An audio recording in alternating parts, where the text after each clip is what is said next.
Так вот, это сказка, вот так вот посидеть у костра, тихо, молча, там немножко радио играет, иногда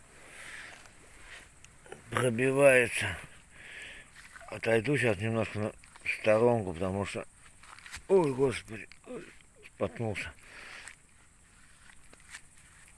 Вова, смотри, чисто для тебя, смотри,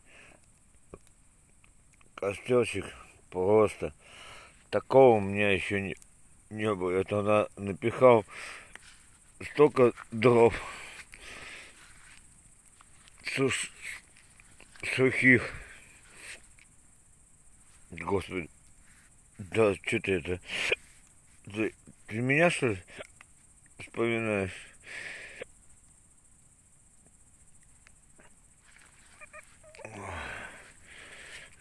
Да блин, темно уже. Здесь вообще все темно уже, темно.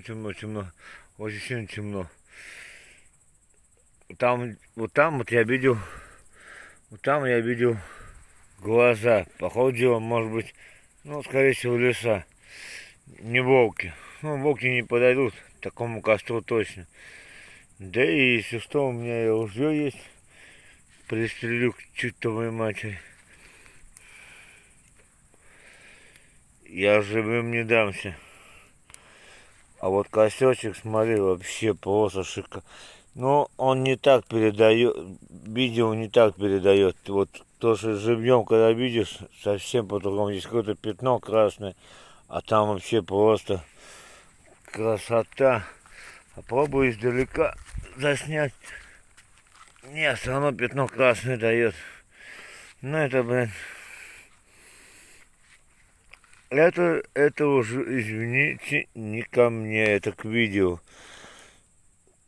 Для тебя, братишка.